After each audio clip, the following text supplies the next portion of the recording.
En medio de tantas noticias desagradables que estamos escuchando cada día, donde impera el pecado, impera la maldad, las rivalidades y peligros por doquiera, todavía no hemos llegado al extremo de tener que matar a un bebé, a una criatura, para poder comer una sopa o algo por el estilo.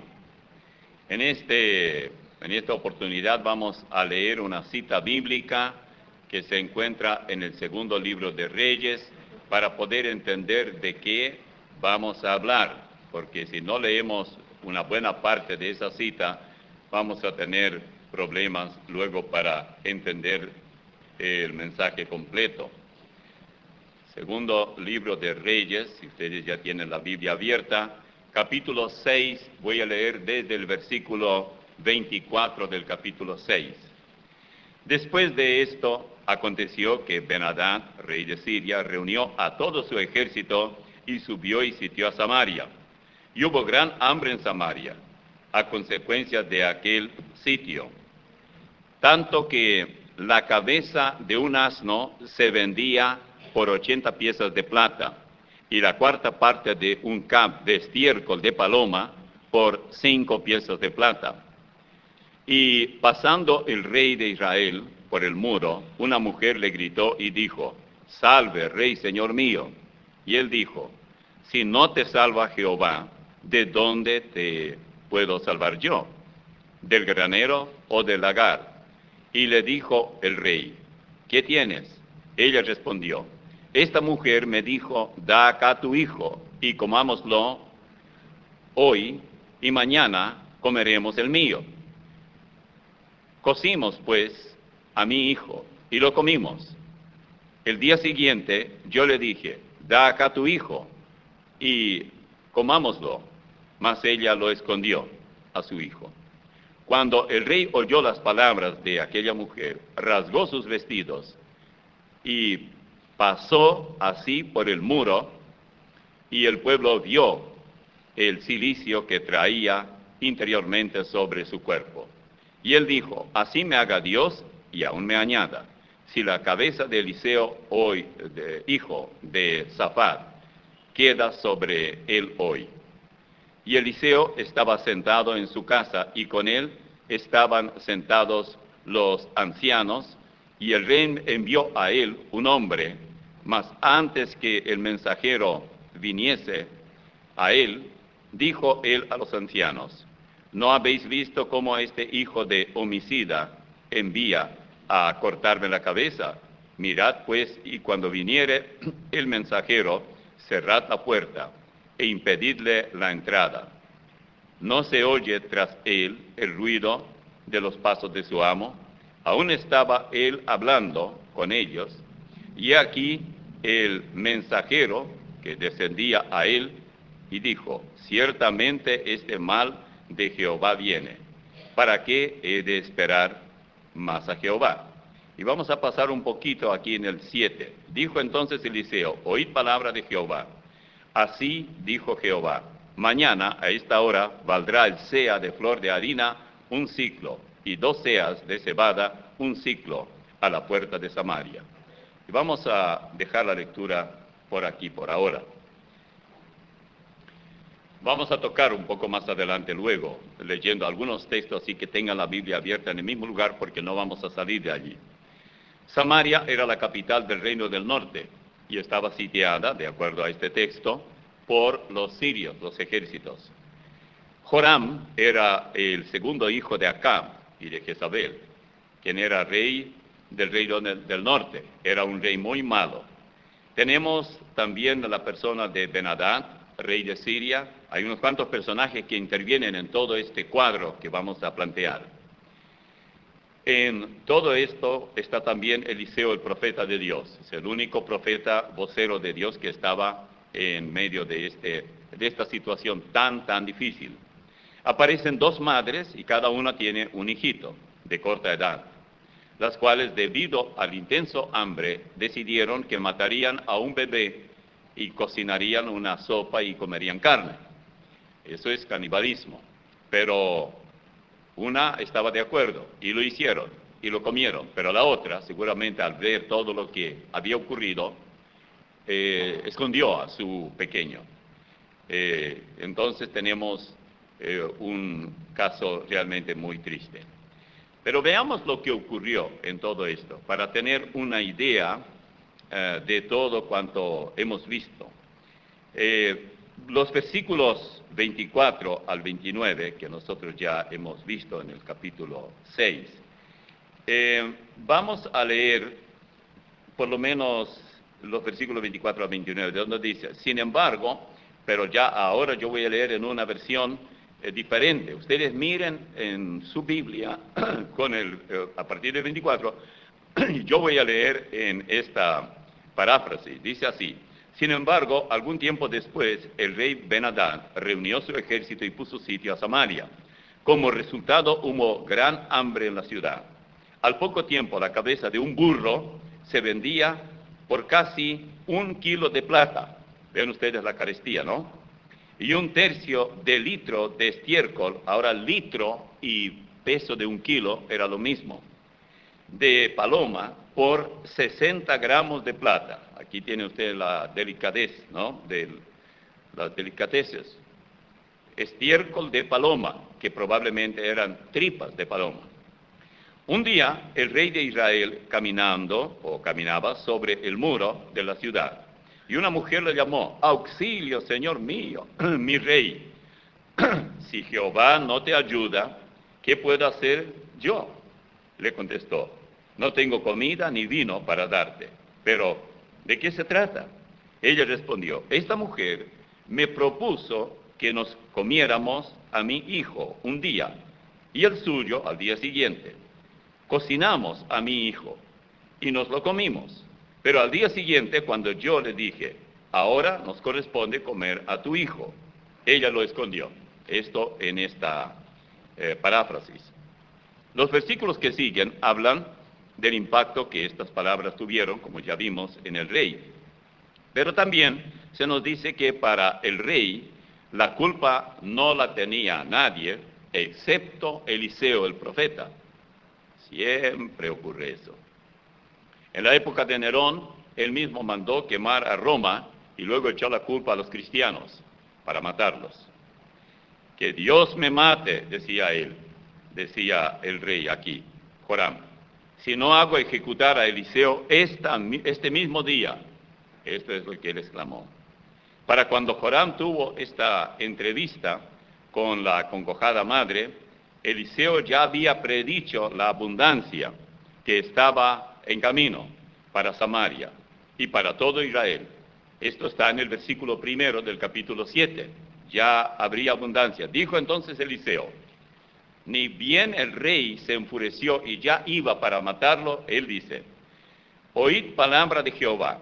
Así dijo Jehová: mañana a esta hora valdrá el seah de flor de harina 1 siclo, y 2 seas de cebada 1 siclo, a la puerta de Samaria. Esto, segundo libro de Reyes 7:1. Y como no estamos familiarizados ni con el seah ni con el siclo, vamos a fijarnos en esta otra traducción para entenderlo. Jehová dice que mañana a esta hora 8 litros de harina, póngale en kilos, harina fina, y el doble de cebada serán vendidos en el mercado de Samaria por 12 gramos de plata. ¿Cuál era el precio de estos productos cuando Eliseo predijo la increíble rebaja para el día siguiente? Bueno, escuchen bien, versículo 25 del 6. La cabeza de un burro se vendía por casi 1 kilo de plata. Y él ahora dice: mañana a esta hora 8 litros de harina fina y el doble de cebada serán vendidos en el mercado de Samaria por 12 gramos de plata. Pero sigamos. Y 1/3 de litro de estiércol de paloma por 60 gramos de plata. Ya se habla de gramos y no de kilos. Usted notó la diferencia del precio de la canasta familiar, vamos a llamarlo así como le llaman ahora. Ayer la cabeza de un burro, 1 kilo de plata. Escuche bien, 1 kilo de plata. Menos 1 centavo, unos pocos centavos. El 1/3 de litro de estiércol de paloma, 60 gramos de plata. Al día siguiente, los precios de la canasta familiar llegaron a 8 litros, lo mismo que 8 kilos, de harina fina, y el doble de cebada se vendía en el mercado de Samaria por 12 gramos de plata. Haga usted sus propios cálculos en cuanto a precios y sus respectivos productos, y se sorprenderá lo que pasó. Tan solo Eliseo les dijo, esto ocurrirá mañana, y al día siguiente ocurrió. Pero hay otro personaje que aparece allí, es un príncipe del rey, y yo lo titulo La tragedia de un incrédulo. En los versículos 1 y 2 del capítulo 7 del segundo libro de Reyes dice, dijo entonces Eliseo, oíd palabra de Jehová, así dijo Jehová, mañana a estas horas valdrá el seah de flor de harina un ciclo, y 2 seas de cebada un ciclo, a la puerta de Samaria. Y un príncipe, sobre cuyo brazo el rey se apoyaba, respondió al varón de Dios y dijo, si Jehová hiciese ahora ventanas en el cielo, ¿será esto así? Y él dijo, esto es Eliseo, he aquí tú lo verás con tus ojos, mas no comerás de ello. Ahora bien, ¿se cumplió lo que dijo Eliseo en el caso de este incrédulo? Vamos al segundo libro de Reyes, siempre el capítulo 7, versículos 17 al 20. Y oigan bien lo que dice aquí, 17 al 20. Y el rey puso a la puerta a aquel príncipe, sobre cuyo brazo él se apoyaba. Él puso a la puerta para que vigilara a los que entran y salen. La gente iba en tropel porque encontró comida. Y lo atropelló el pueblo a este príncipe, a la entrada, y murió, conforme a lo que había dicho el varón de Dios, cuando el rey descendió a él. Aconteció, pues, de la manera que el varón de Dios había hablado al rey, diciendo, 2 seas de cebada por un ciclo, y el seah de flor de harina será vendido por un ciclo mañana a estas horas a la puerta de Samaria. A lo cual aquel príncipe había respondido al varón de Dios, diciendo, si Jehová hiciese ventanas en el cielo, ¿pudiera suceder esto? Y él dijo, he aquí tú lo verás con tus ojos, mas no comerás de ello. Y sucedió así, porque el pueblo le atropelló a la entrada y murió. O sea, ellos pisaban sobre él tantos cuantos podían. Eso ocurre muchas veces cuando hay esos casos parecidos en casos de juegos de fútbol y eso, que la gente huye porque hay alguna bomba o algo por el estilo, y si pobre de aquel que cayó, no se levanta más. Lo atropellan todos y lo pisan y se acabó. Pero lo que llama la atención es que este detalle se menciona 2 veces en toda esta corta historia de lo que pasó allí. Este príncipe que no creyó a las palabras del profeta. ¿Por qué un detalle que parece casi insignificante se menciona así? Yo creo que no es difícil descubrir las enseñanzas que este cuadro nos ofrece aquí, especialmente cuando la palabra de Dios es cuestionada. Lo que el profeta decía, cuando aquel, digamos, yo creo que aquí tenemos un típico caso de una muerte prematura de un incrédulo. Este príncipe sin duda también sufrió la hambruna. Él sufría como todos los demás, pero para él las palabras de Eliseo no tenían sentido.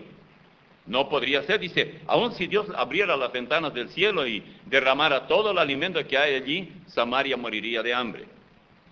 Y también debemos aprender esta lección, y es que jamás se nos ocurra cuestionar a Dios. Cuestionar a Eliseo era cuestionar a Dios, porque Eliseo hablaba en nombre de Dios. Y él dice, hoy cualquiera puede decir, yo no creo que habrá resurrección. ¿Acaso quiere? No, nunca va a suceder eso. No, que una persona puede ser salva por creer en Cristo, arrepentirse de sus pecados y ya tener la vida eterna. No, yo no lo creo.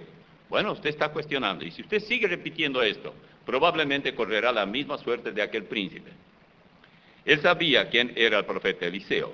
Este hombre hablaba con autoridad divina, y él debía haber respetado. Yo no digo que yo hablo con autoridad divina, solamente cuando expreso la palabra de Dios. La autoridad está siempre en la palabra de Dios y no en mí. Y lo que usted puede cuestionarme todo lo que quiera, no hay ningún problema. No se preocupe por eso. No va a morir prematuramente porque cuestionó al pastor. Pero no cuestione la palabra de Dios. Y si se expresa la palabra de Dios y esa palabra es cuestionada, usted no me está cuestionando a mí, sino a Él. Jesús dijo, el que a vosotros recibe a mí, me recibe. Y el que me recibe a mí, recibe al que me envió. Mateo 10:40. Por supuesto, el que recibió la palabra de Eliseo, recibía la palabra de Dios. La incredulidad del hombre tiene consecuencias, muchas veces muy amargas, y fue muy amarga para este príncipe.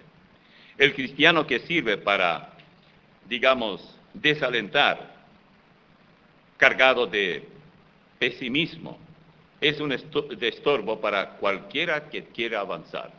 Es fácil tener a hermanos, incluso en la iglesia, que ven todo negativo, todo está mal. Solamente ellos tal vez y su familia están bien, pero todo lo demás que hace la iglesia está mal. Pero aquí hay otros personajes que yo los llamo el cuarteto leprosos. Qué lindo nombre, ¿no? Si ustedes van al capítulo 7 del segundo libro de Reyes, 3 al 11 dice, había en la entrada de la puerta 4 hombres leprosos, los cuales dijeron el uno al otro, ¿para qué nos estamos aquí hasta que muramos? Si tratáramos de entrar en la ciudad, por el hambre que hay en la ciudad, moriremos en ella. Y si nos quedamos aquí, también moriremos. Vamos pues ahora y pasemos al campamento de los sirios. Si ellos nos dieren la vida, viviremos. Y si nos dieren la muerte, moriremos. Versículo 5. Se levantaron pues al anochecer para ir al campamento de los sirios. Y llegando a la entrada del campamento de los sirios, no había allí nadie, porque Jehová había hecho que en el campamento de los sirios se oyesen estruendos de carros, ruido de caballos y estrépito de gran ejército. Y se dijeron unos a otros, he aquí el rey de Israel, es decir, los de Samaria, ha tomado a sueldo contra nosotros a los reyes de los heteos y a los reyes de los egipcios, para que vengan contra nosotros. Y así se levantaron y huyeron al anochecer, abandonando sus tiendas, sus caballos, sus asnos y el campamento como estaba, y habían huido para salvar sus vidas. Cuando los leprosos llegaron a la entrada del campamento, este es el campamento de los sirios, entraron en una tienda, y comieron y bebieron y tomaron de allí plata y oro y vestidos, y fueron y los escondieron. Y vueltos entraron en otra tienda, y de allí también tomaron y fueron y lo escondieron. Luego se dijeron el uno al otro, no estamos haciendo bien, hoy es día de buena nueva, y nosotros callamos. Y si permanecemos hasta el amanecer, nos alcanzará nuestra maldad. Vamos pues ahora, y entremos, y demos la nueva en la casa del rey. Vinieron pues y gritaron a los guardas de la puerta de la ciudad, y les declararon diciendo, nosotros fuimos al campamento de los sirios, y aquí que no había allí nadie, ni voz de hombre, sino caballos atados, asnos también atados, y el campamento intacto. Los porteros gritaron y lo anunciaron dentro del palacio del rey. Y el relato sigue, pero esto es lo que nos interesa. Segundo libro de Reyes 7, 3 al 11. ¿Qué había sucedido allí? Bueno, Dios hizo que los sirios oyesen como que un gran ejército está viniendo. Había ruidos, como ruido de caballos, como estrépito de caballos y gritos de soldados que están viniendo. Dijo, no, sí, seguramente que alquilaron a los heteos y a los egipcios, y ellos aparentemente eran muy fuertes, y se combinara la fuerza, los sirios no podrían aguantarlos. Entonces, era tal la premura que ellos tuvieron que dejar todo, su transporte, que eran animales, caballos, burros o lo que fuera, toda la riqueza que tenían allá, la cantidad de plata y el alimento tan abundante, porque estaban allí los oficiales del ejército que no comen cualquier cosa, imagínense ustedes, y estos 4 leprosos De hecho, eran hombres despreciados, tenían que vivir separados porque tenían lepra, todo el mundo les tenía miedo. Incluso en algunas ocasiones tenían que llevar un letrero grande colgando de su espalda: soy leproso. Y cuando caminaban tenían que gritar: soy leproso. Y la gente huía por todas partes para no estar cerca de un leproso. Y aquí Dios los usa a ellos, para que ellos sean los primeros en encontrar. Primero fue Eliseo, el siervo de Dios, y luego Dios usa a estos 4 hombres. ¿Qué había hecho Dios? Bueno, en los versículos 6 y 7 dice: porque Jehová había hecho que en el campamento de los sirios se oyese estruendo de carros, ruidos de caballos y estrépito de gran ejército. Y se dijeron unos a otros: he aquí, el rey de Israel ha tomado asuelto. Y continúan. Huyeron, no tenían tiempo ni a arrancar sus motores, no tenían tiempo para montar sus burros y caballos para huir, porque querían salvar su vida, así que dejaron todo intacto.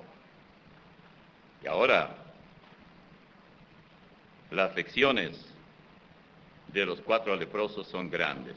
Al hablar de leprosos estamos hablando del pueblo despreciado, de lo peor que había, tanto por su enfermedad como porque nada tenían, nada que dar. Pero ellos razonaron así, dijeron: bueno, la gente en Samaria se está muriendo de hambre. Los ejércitos sirios rodearon la ciudad está amurallada, nadie puede salir, el que salía lo mataban. Y nosotros aquí 4 leprosos. Vamos a los sirios, vamos al ejército sirio, y si nos reciben, tal vez nos reciben y nos dan alimento, ellos sí tienen. Y si nos matan, de todos modos moriremos aquí. Y si vamos a Samaria, tratar de entrar en la ciudad, moriremos de hambre como ya está muriendo la gente allí. Así que, ¿qué tenemos para perder? Luego fueron, sorpresa de sorpresa, se encontraron con manjares. Yo me imagino el aroma allí de la comida. ¿Qué había sido? Y no solo esto, comenzaron a ver la cantidad de plata, la cantidad de ropas de vestir, la cantidad de todo tipo de riqueza que había allí. Bueno, cuando ellos comieron ya no podían más. Espero que se hayan cuidado, pero no dice nada que hayan muerto porque algo todavía habían comido, porque era un ayuno forzado. Pero comieron y fueron y probaron de otro, sacaron plata y lo escondieron por allí, por si viene enseguida alguien nos ve, ya tenemos algo para nosotros. Bueno, no estamos haciendo bien, se dijeron el uno al otro, ya que comieron bastante, ¿no? Y yo veo cuántas veces nosotros, tan alimentados espiritualmente, con buenos mensajes, con la Biblia, con buena música, compañerismo entre hermanos, y no nos detenemos para decir: no estamos haciendo bien. Hoy es hoy es día de buena nueva, y nosotros callamos. Buena nueva es lo mismo que evangelio, o sea, evangelio es buenas noticias. Los únicos que tenemos buenas noticias somos los cristianos. ¿De dónde las sacamos? De las páginas del Nuevo Testamento. ¿Sí? Buena nueva es simplemente otra forma de decir evangelio. Para dar esta buena nueva a los habitantes de Samaria, Dios no usó a los sacerdotes que podían estar allí, y seguro que había muchos. Tampoco lo hicieron los jerarcas eclesiásticos de otros rangos. No, eran leprosos. Notamos también que ellos, primero, jugaron su última carta, porque sabían que los sirios podrían matarlos. Pero como tampoco había otra alternativa, bueno, decidieron ir a los sirios, sospechando que serían muertos. Pero el plan de Dios era otro para ellos. No era la muerte. Eran los salvadores, por decirlo así, del hambre que sufría Samaria. Es una buena lección, hermanos, para que recordemos que Dios usa a hombres sufridos, debilitados y de muy poca monta, por decirlo así, en el campo de la sociedad, para que lleven el evangelio. Y son los mejores evangelistas que se puede esperar. Son aquellos que son pobres, humildes, no tienen virtualmente nada. Noten solamente en 1 Corintios capítulo 1 y vean las calificaciones de los mejores. capítulo 1, desde el versículo 25. Dice así: porque lo insensato de Dios es más sabio que los hombres. 1 Corintios 1, 25. Y lo débil de Dios es más fuerte que los hombres.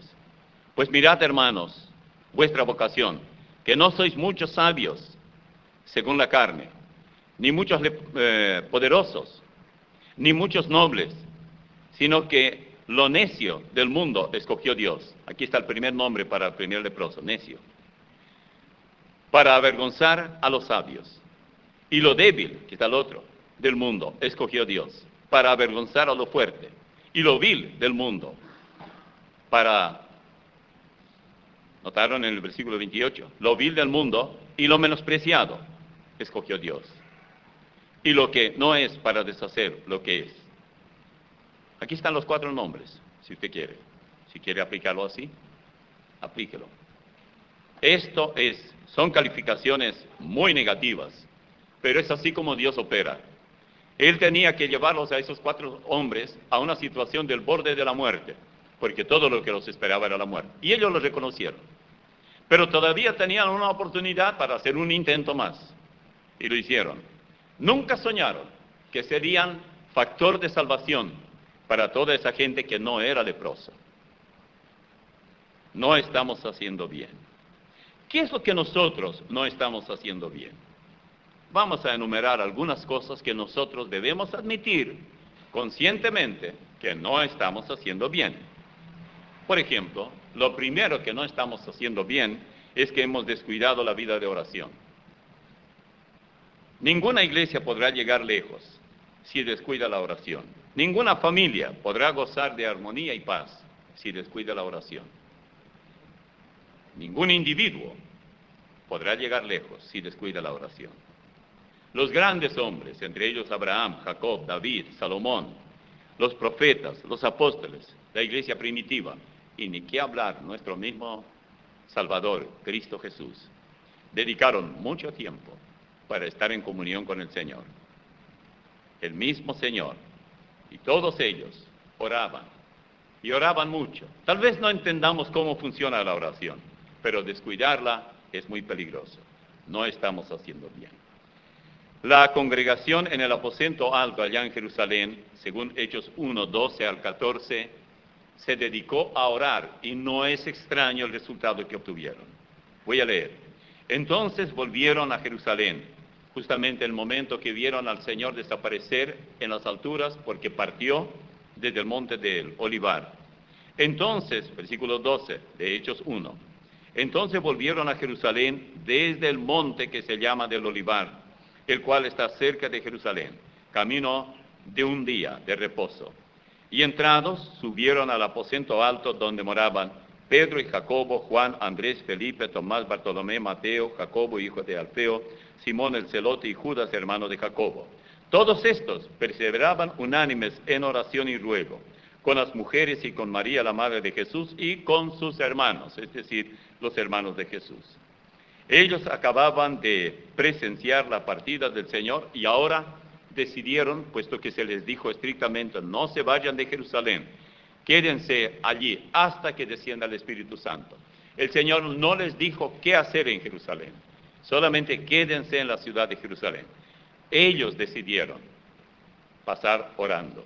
Ellos regresaron a Jerusalén, tal como el Señor les dijo, y ellos decidieron dedicar el tiempo necesario. No sabían cuánto tiempo. Él dijo que no pasarían muchos días, pero eso podía ser 2 o 3 meses, o podía ser 3 o 4 días. Ellos eran en total 120 personas. Algunos se mencionan, otros no, por supuesto. ¿Cuál fue el resultado de esta reunión de oración? Bueno, el resultado está en el capítulo 2 de Hechos.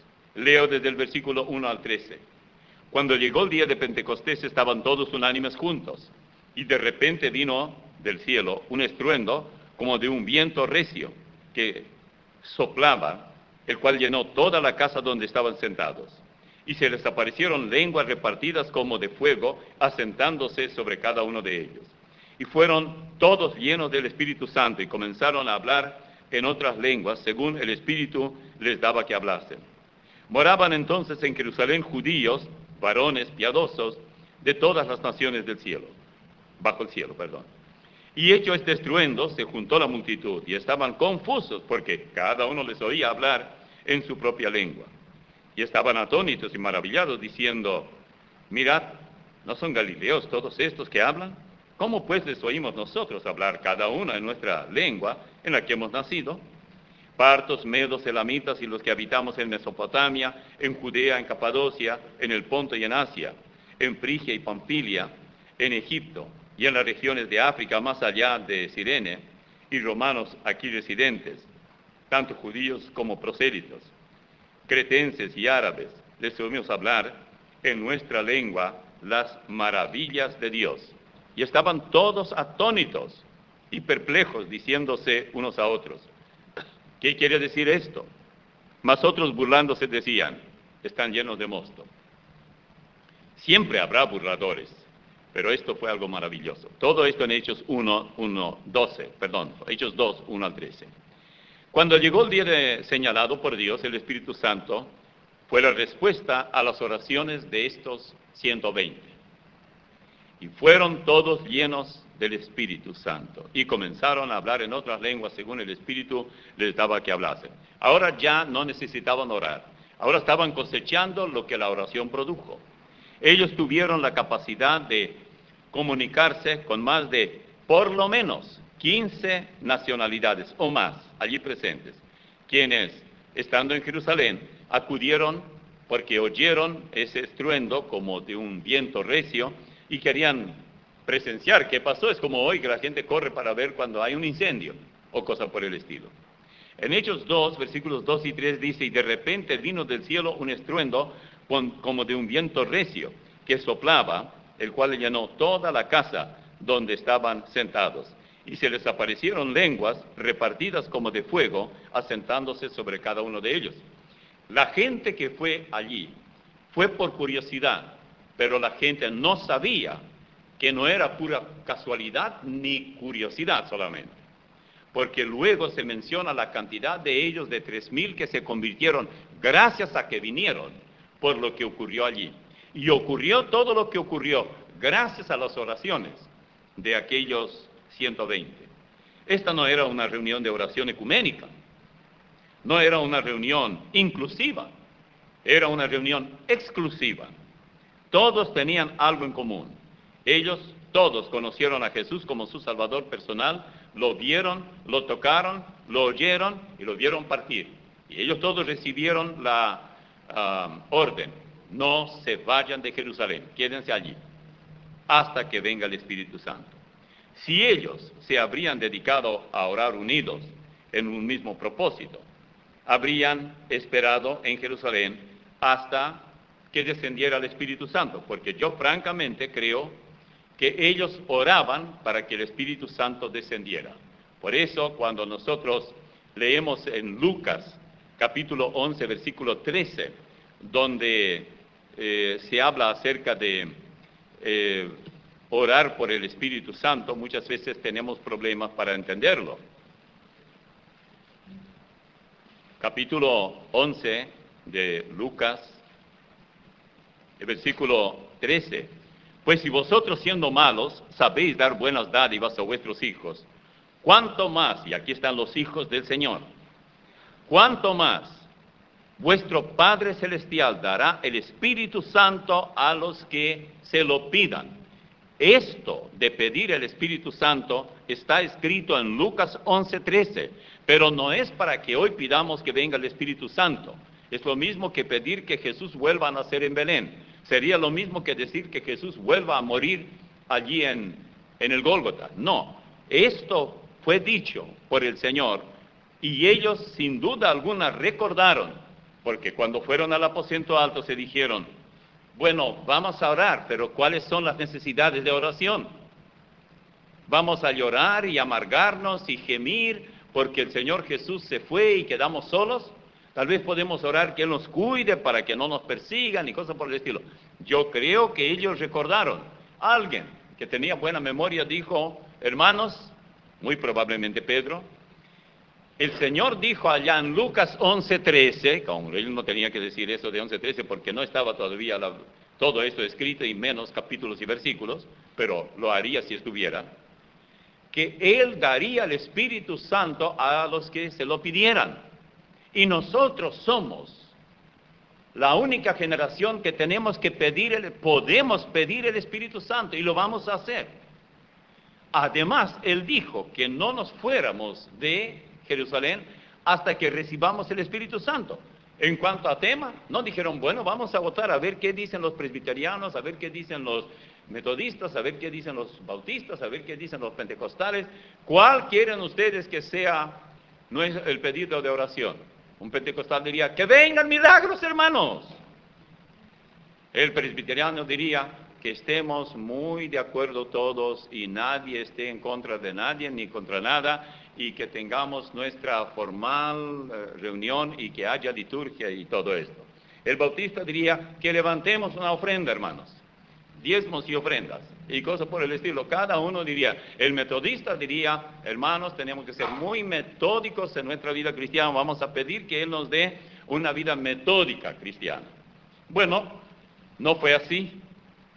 Estaban todos atónitos y perplejos diciéndose unos a otros. ¿Qué quiere decir esto? ¿A qué se referían? Bueno, se referían a que ellos comenzaron a hablar del Evangelio en idiomas que no habían estudiado. Y ahí se cumplió el maravilloso don de lenguas. Y la gente entendió.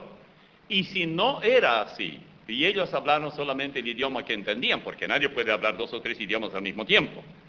Pero como eran 120, y hay solamente más o menos 15, 16 o 17 diferentes, no se puede saber muy bien, idiomas diferentes que se escucharon, a mi juicio, alguien comenzó a hablar para los de África, otros para los egipcios, otros para los romanos, latín, y otros, y así cada uno. Entonces cada uno escuchaba aquí, uno, no, yo no entiendo esto, se iba más para allá, y él sí entendía, y quedaba allí.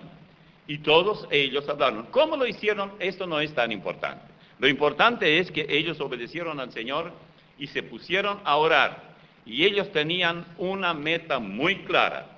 Vamos a orar, hermanos, somos aquí alrededor de 120 y pongámonos de acuerdo. Y no vamos a orar ni por lo que dice el bautista, ni el metodista, ni el presbiteriano, ni la iglesia nazareno, ni hermanos libres, ni nada de eso. Vamos a orar porque Dios nos envíe, el Señor nos envíe, cumpla su promesa y nos envíe el Espíritu Santo. Y comenzaron a orar. Pasó un día, pasaron 2, pasaron 3, pasaron varios días, pasaron 10 días. Y en el día 50, en el Pentecostés, después de la Pascua, 40 días Jesús se estaba presentando a ellos en una u otra forma y se fue. Faltaban 10 días, pero Él no le dijo cuántos días. Dejó que ellos opten qué van a hacer. Y ellos fueron. Y estaban orando. El tema era uno solo. Señor, mándanos el Espíritu Santo. Por favor, alguien que me escucha, no pretenda decir, el pastor Olovati dijo que si nos proponemos y pedimos que venga el Espíritu Santo, vendrán. No, yo no digo eso. Eso ya es cumplido. Ya nadie tiene que orar por el Espíritu Santo ni al Espíritu Santo. Tiene que orar al Señor Jesucristo. Él es el único intercesor que intercede por nosotros. Mientras Él hace eso, el Espíritu Santo hace su trabajo. Por supuesto también. Pero la Biblia no dice ni que tenemos que alabar al Espíritu Santo, ni que tenemos que orar al Espíritu Santo. A Dios el Padre vía Jesucristo. O, dijo Él también, podemos orar a Él directamente. Por eso, el versículo 4 del capítulo 2 de Hechos dice, y fueron todos llenos del Espíritu Santo y comenzaron a hablar en otras lenguas. ¿Saben una cosa? Ustedes no van a encontrar un solo texto en la Biblia que diga que alguien no fue lleno del Espíritu Santo. Dios no da menos que la plenitud. Él siempre, todas las veces, busquen en su concordancia, si tienen la concordancia completa, y busquen la palabra lleno, porque ahora se usa mucho la palabra llenura. Y muchos predicadores dicen que la llenura del Espíritu, que hay que ser lleno del Espíritu, pero no explica cómo. Bueno, obviamente la idea es que hay hermanos que no están llenos del Espíritu. Pero resulta que en la Biblia no se encuentra un solo texto que dice que alguien no tiene la plenitud del Espíritu. Alguien dirá, bueno, pero allá en capítulo 6 de Hechos, cuando Pedro dice, busquen a varones, a 7 varones llenos del Espíritu Santo para encomendarles el diaconado. Allí está, en el capítulo 6 de Hechos. Entonces, deducen que si hay que buscar a varones llenos del Espíritu Santo, deben haber no llenos. Es una deducción. Es exactamente el mismo error que se comete cuando se dice, óigame, ¿usted no está de acuerdo que María es la Madre de Dios? Santa María, Madre de Dios, ruega por nosotros pecadores ahora y en la hora de nuestra muerte. Y repiten. Y no se dan cuenta. Digo, no, yo no creo eso. Pero óigame, ¿pero usted cree que Jesús es Dios? Sí. Y si Jesús es el Hijo de María, ¿qué de malo hay decir que ella es Madre de Dios? Si Él es Dios. ¿Cuál es la respuesta para eso? En ningún lugar de la Biblia dice, refiriéndose a María, que ella es Madre de Dios. Nunca. Búsquenme un texto y yo le doy $1,000. Cualquiera. Usted tiene 5 millones. Me sale barato. Conozco lo suficiente de la Biblia. No hay un solo texto. Esto es usar la lógica. Se deduce por lógica. Y hay otros casos en la Biblia parecidos. Hay que tener mucho cuidado. Y el texto de Lucas 11:13, recuerden, ha sido dicho por el Señor Jesucristo que el Padre dará el Espíritu Santo a los que se lo pidan. Esto ya se cumplió. Lo pidieron, lo obtuvieron. Y gracias a ellos, ¿cómo ocurre con nosotros hoy? Bueno, simplemente nosotros tenemos el Espíritu Santo porque en el momento cuando oísteis y creísteis, fuisteis sellados con el Espíritu Santo, que es las arras de nuestra herencia eterna. La garantía de que somos hijos de Dios es el Espíritu Santo que habita en nosotros. ¿Y cómo sé yo que tengo el Espíritu Santo? Porque Pablo a los Efesios capítulo 1, versículos 13 y 14 dice que lo tengo. Pero él no habla de usted, sí que habla de mí. Porque dice, cuando oísteis y creísteis, no pone ningún nombre, yo me incluyo. Cuando en Juan 3:16 dice, porque de tal manera amó Dios al mundo, usted puede poner ahí su nombre, porque de tal manera amó Dios a José, que dio a su Hijo unigénito para que, si José cree, tenga vida eterna. ¿Por qué? Porque no hay ningún nombre. Si hubiera, entonces ahí termina. Si pusiera 120 nombres, o 20 nombres, o 40 nombres, ahí termina. Pero al decir a todo aquel, entre todos, estoy yo. De repente vino del cielo un estruendo, como de un viento recio, que soplaba, el cual llenó toda la casa donde estaban sentados. Y se les aparecieron lenguas repartidas como de fuego, asentándose sobre cada uno de ellos. Hechos 2, versículos 2 y 3. Esta no es una reunión, como digo, de oración cualquiera. Era muy claro, todo era muy sencillo.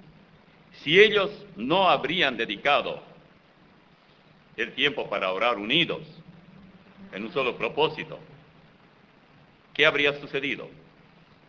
En el versículo 4 de Hechos 1 dice, y estando juntos, les mandó que no se fueran de Jerusalén, sino que esperasen la promesa del Padre, la cual les dijo, oísteis de mí. Bueno, ellos esperaban. ¿Cuál era la promesa? Lucas 11:13, caballero. Ahí está la promesa. Si vosotros siendo malos sabéis dar buenas dádivas a vuestros hijos, ¿cuánto más vuestro Padre Celestial dará el Espíritu Santo a los que se lo pidan? Debemos notar también que esta reunión de oración contaba con todos los que ya eran cristianos. No, nosotros hoy si tenemos el 20% de hermanos que vienen para orar, buenísima la asistencia. Pero había 120, y los 120 estaban en la reunión de oración. ¿Y qué otro resultado? Bueno, vean ustedes, en Hechos 2, 36 al 42. Sepa pues, aquí está parte del sermón de Pedro. Pedro predica, él con todos estaban orando. Por supuesto, predicó un fogoso mensaje. Sepa pues ciertísimamente toda la casa de Israel que a este Jesús a quien vosotros crucificasteis, Dios le ha hecho Señor y Cristo. Al oír esto se compungieron de corazón. Los curiosos que fueron porque escucharon el ruido. Se compungieron de corazón y dijeron a Pedro y a los otros apóstoles, varones hermanos, ¿qué haremos? Ni idea tenían lo que va a pasar con ellos. Pedro les dijo, arrepentíos y bautícese cada uno de vosotros en el nombre de Jesucristo para perdón de los pecados y recibiréis el don del Espíritu Santo. Porque para vosotros es la promesa, y para vuestros hijos, y para todos los que están lejos, para cuantos el Señor nuestro Dios llamare. Y con otras muchas palabras testificaba y les exhortaba diciendo, sed salvos de esta perversa generación. Así que los que recibieron su palabra fueron bautizados, y se añadieron aquel día como 3,000 personas, y perseveraban en la doctrina de los apóstoles, en la comunión unos con otros, y en el partimiento del pan y en las oraciones. Todo esto está en Hechos 2, 36 al 42. Como resultado de la oración de los 120, ahora el número de los salvos llegó a 3,120. Pues se agregaron 3,000. Estos cristianos, producto de una iglesia que perseveraba en la oración, lograron otras manifestaciones del Espíritu Santo, tal como dice, por ejemplo, el versículo 42, y perseveraban en la doctrina de los apóstoles, en la comunión unos con otros, en el partimiento del pan y en las oraciones. Todos perseveraban en la sana doctrina. No había nadie que se haya desviado. Todos estaban en comunión unos con otros, porque todos eran regenerados. Todos conmemoraban con toda sencillez de corazón la cena conmemorativa. Usaban el fruto de la vid y el pan. Todos continuaban perseverando en oración también. Ellos no dejaron de orar, ellos siguieron orando, ya no pidiendo el Espíritu Santo. Ahora sí que tenían un buen dolor de cabeza, porque la familia aumentó de 120 a 3,120. Y debemos notar que esto no era solamente de los líderes, tal vez del puñado de los apóstoles o de cierto porcentaje de los 3,000. Si queremos una iglesia sana en sus doctrinas y si queremos una iglesia libre de chismes, egoísmo y resentimientos, si queremos una iglesia con verdadero poder espiritual y si queremos una iglesia libre de pecados ocultos, y además si queremos una iglesia compuesta por familias que en su totalidad pertenezcan al Señor, y si queremos una iglesia, digamos, de vanguardia, adecuada para los tiempos difíciles que vivimos, entonces tenemos que echar mano del recurso divino. No la tendremos hasta tanto no nos demos cuenta que sigue siendo cierto lo que dijo el Señor, porque separados de mí nada podéis hacer. Juan 15:5. Y cuando no oramos, pretendemos hacer su obra separados de Él.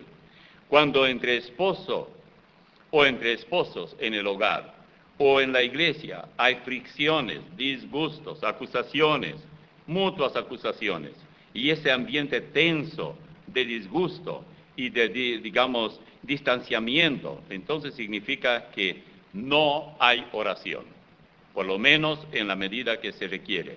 Y si hay, está mal motivada. Por ejemplo, Santiago 4, 1 al 3 dice, ¿de dónde vienen las guerras y los pleitos entre vosotros? Está hablando de guerras en los hogares y entre esposos, también pelean.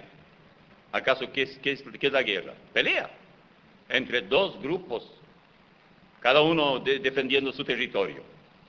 ¿No es de vuestras pasiones, dice, las cuales combaten en vuestros miembros? Codiciáis y no tenéis, matáis y ardéis de envidia, y no podéis alcanzar. Combatís y lucháis, pero no tenéis lo que deseáis. ¿Por qué no pedís? Pedís y no recibís, porque pedís mal para gastar en vuestros deleites. Santiago 4, 1 al 3. ¡Qué radiografía más perfecta de tantas iglesias! Aquí tenemos el perfil de muchos matrimonios cristianos, muchas familias, muchas iglesias, todos cristianos, bien cristianos, no hechos a agua bendita, no, de verdad. En primer lugar, la oración es inexistente. Si ocurre que hay algo de oración, se pide lo que él o ella desean. Pero hay cosas que él desea darnos como agregado, como añadidura, pero nosotros eso pedimos. Por ejemplo, pedimos salud, escucha las oraciones.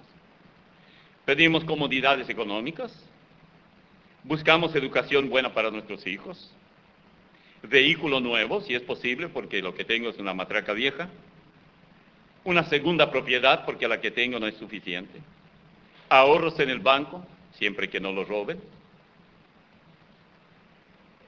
Yo no digo que está mal pedir eso, pero en realidad debiéramos de pedir otra cosa para que esto venga por añadidura. Una vez una hermana allá en California, ella siempre colabora con la obra aquí, y yo dije, hermana, ¿por qué no haces una ofrenda de tanto? Yo le dije, ¿cuánto? Ay, dice, hermano, yo quería que fuera una sorpresa, justo esa cantidad iba a dar. Yo me adelanté demasiado. Me dio pena, pero igual me dio. No os afanéis pues diciendo, ¿qué comeremos, o qué beberemos, o qué vestiremos? Porque los gentiles, paganos, buscan todas estas cosas.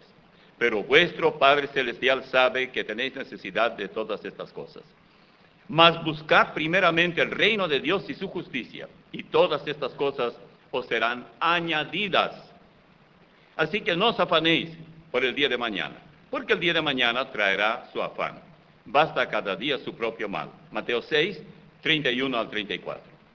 Jesús nos enseña entonces que hay una sola cosa que debemos pedir, que Él reine en nuestra vida, en nuestra mente. Buscad primeramente el reino de Dios y su justicia, justicia a la manera de Él, que es ser justificados por Él. Para ilustrar mejor cuán grande es nuestro error cuando pedimos mal, notemos lo que Él ofrece como ejemplos. Aquí en Mateo 6, también 6, pero 25 al 30, dice, por tanto os digo, no os afanéis por vuestra vida, ¿qué habéis de comer o qué habéis de beber?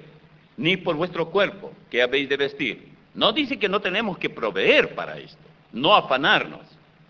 ¿No es la vida más que el alimento y el cuerpo más que el vestido? Mirad las aves del cielo, que no siembran, ni ciegan, ni recogen en graneros, y vuestro Padre Celestial las alimenta.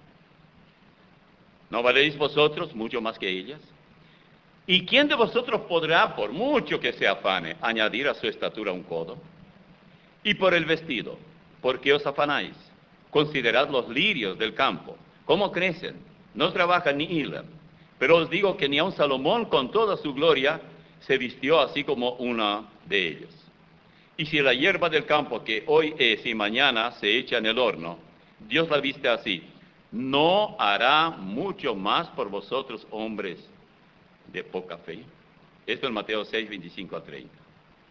Bien, la palabra afanarse es simplemente tratar de tener más y más al punto de trabajar solo para tener, vivir para trabajar, no trabajar para vivir.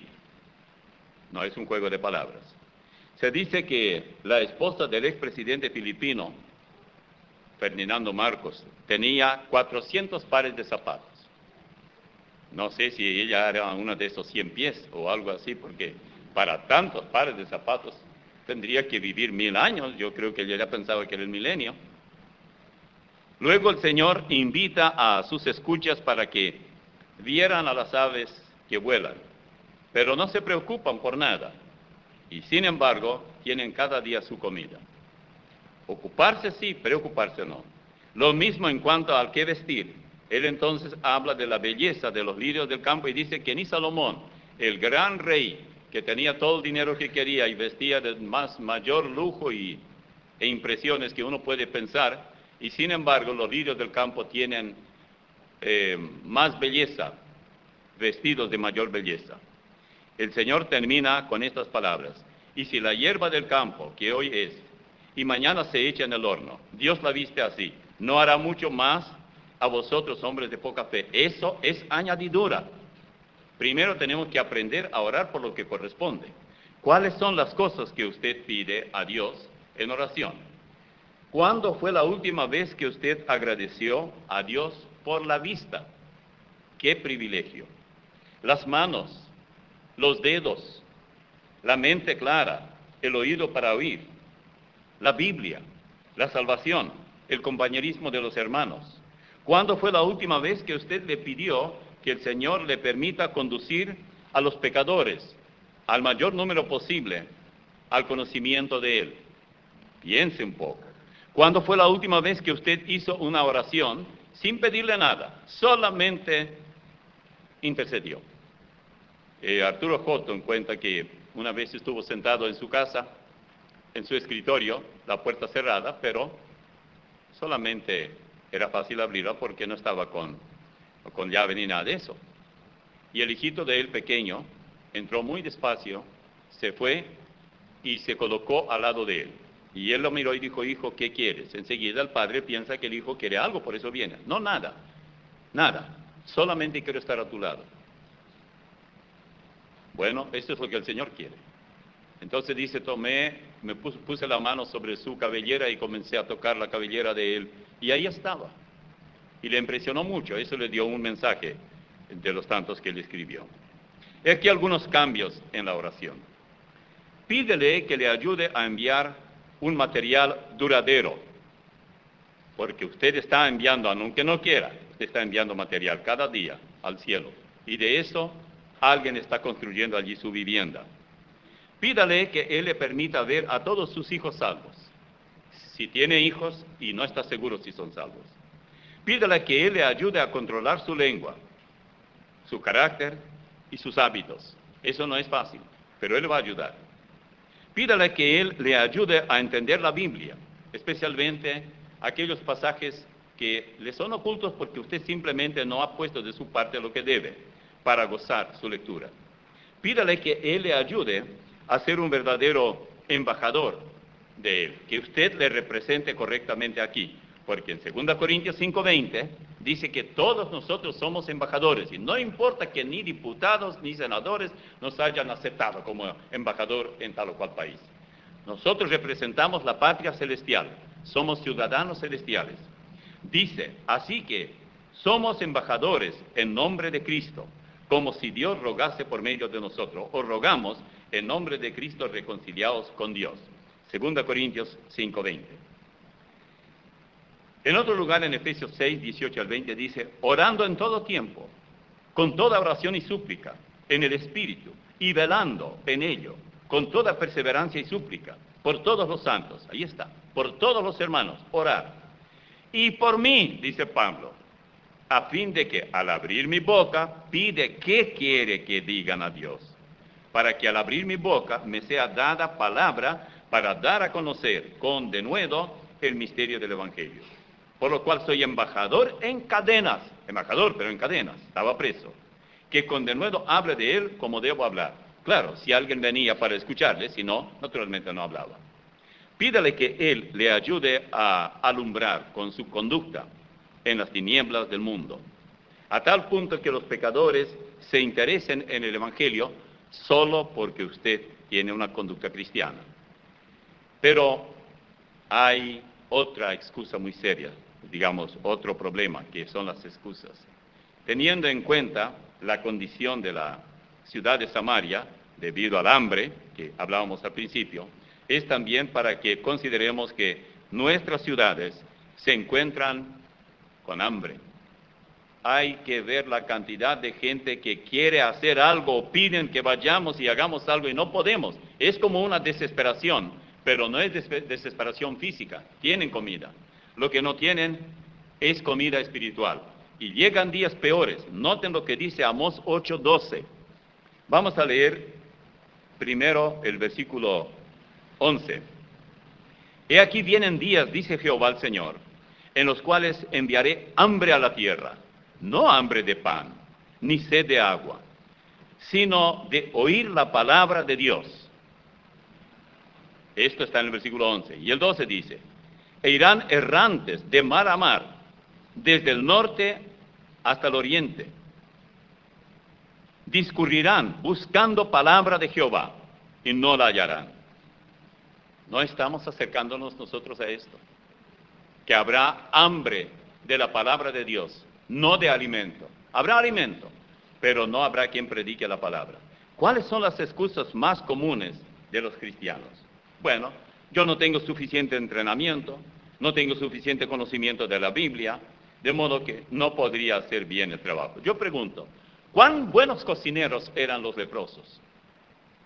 Bien dijo alguien, evangelizar es avisar a un grupo de hambrientos donde hay pan.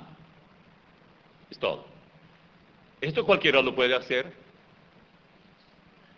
¿Qué le parece esos 4 leprosos? Despreciados, repulsivos, aislados, ignorantes, apestados con la lepra. La apariencia de ellos no infundía ninguna confianza que podrían proveer alimento para toda una ciudad. No. ¿Qué le parece la lista que nos da Pablo, que ya leímos? Pues mirad, hermanos, vuestra vocación, que no sois muchos sabios según la carne, es decir, según la mente humana, ni muchos poderosos, es decir, capaces, que tienen mucha capacidad económica, ni nobles, bien educados, sino que lo necio del mundo, aquí está el primer nombre, escogió Dios para avergonzar a los sabios. Lo débil del mundo, el segundo nombre, escogió Dios para avergonzar a lo fuerte.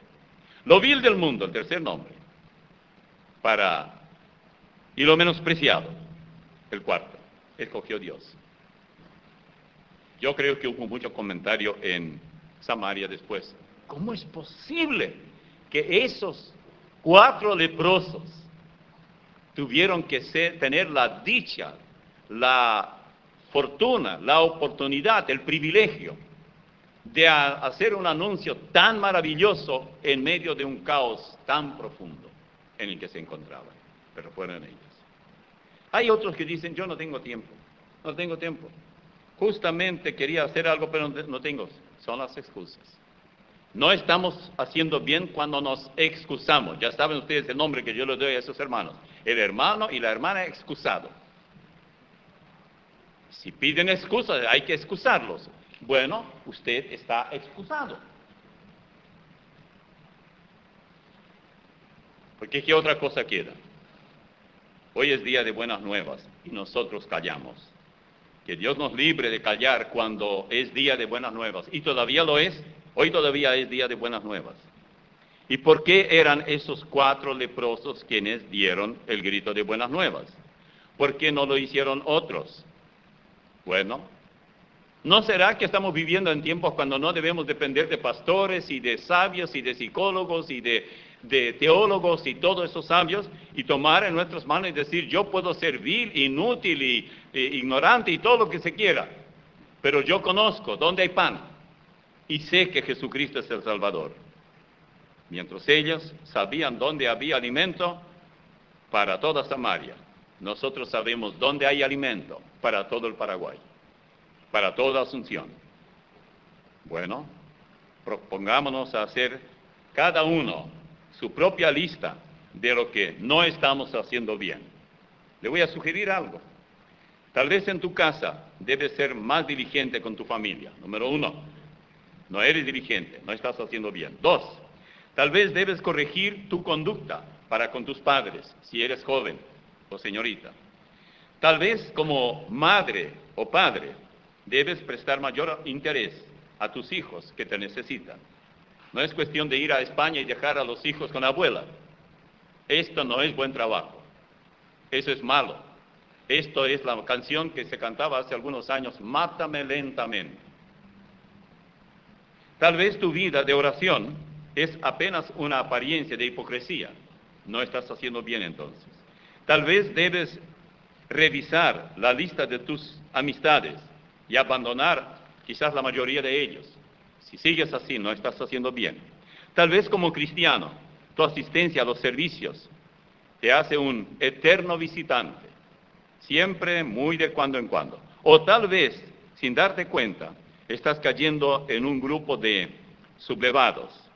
Tal vez como aquel príncipe, cuestionas la palabra de Dios. No, el pastor no predica bien, no, esto no está bien, no, aquello otro no está bien. Aquí nunca habrá éxito. Bueno, así dijo el príncipe.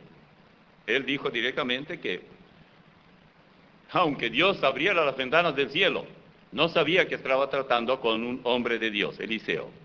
Tal vez, a tu juicio, todo cuanto se hace en la iglesia carece de verdadero contenido espiritual. Tú lo harías mucho mejor, pero no haces nada. Luego se dijeron el uno al otro, no estamos haciendo bien. Hoy es día de buenas nuevas. o de buena nueva, y nosotros callamos. Y si esperamos hasta el amanecer, nos alcanzará nuestra maldad. ¿Cuál es el amanecer para nosotros? Cuando comparezcamos ante el Señor. La senda del justo es como la luz de la aurora, que va en aumento hasta que el día es perfecto. Nosotros somos los justos porque fuimos justificados por la fe, tal como dice en Romanos 5:1. Cuando lleguemos a la presencia del Señor, será demasiado tarde dar la buena nueva. Nadie necesitará el Evangelio. Ya los ángeles, los 3 ángeles, y especialmente el primero de Apocalipsis 14, se encargarán de hacer lo que nosotros por negligencia no hicimos. ¿Me entendió? ¿No? Si se enoja conmigo, está muy bien conmigo. El problema no será mío, será el suyo. Un día, cuando comparezcamos ante el tribunal de Cristo, y para aquellos que hagan caso, lo que hemos dicho, dirán, recuerdo aquel domingo. Era un domingo muy caluroso. Estuvimos en Paraguay. Y menos mal, eso me despertó a hacer cambios grandes, drásticos, en mi vida, en mi familia o lo que fuera. Y así lo voy a hacer. No voy a escuchar chismes, voy a escuchar la palabra de Dios. No voy a tratar de arreglar la iglesia.